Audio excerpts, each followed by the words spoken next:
nako, gutom ang person, wala makain, inubusan ng ulam. Grabe. Di man lang mangalok, di man lang tanongin kung kumain, kung gustong kumain.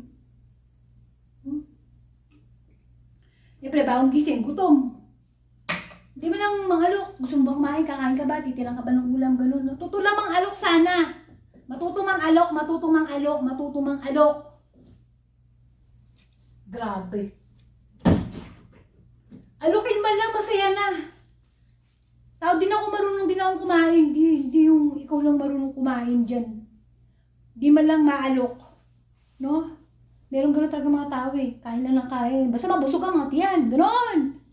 Di mo man lang ako alokin. Ha? Gano'n? Gutom na gutom, PG? Hindi man lang mangalok. Ba't di ka marunong mangalok, ha? Ako naman, binibigyan ka ng pagkain dyan kahit ayaw mo, kahit di mo kinakain. Grabe. Lagi kita naiisip, lagi kita naaalala, tinitirang ka ng pagkain. Ayaw mo lang. Di mo lang kinakain. Grabe. Ba't ayaw mo mangalok?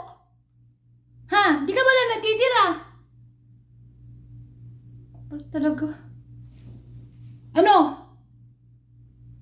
Ngayon di ka umimik? Ha?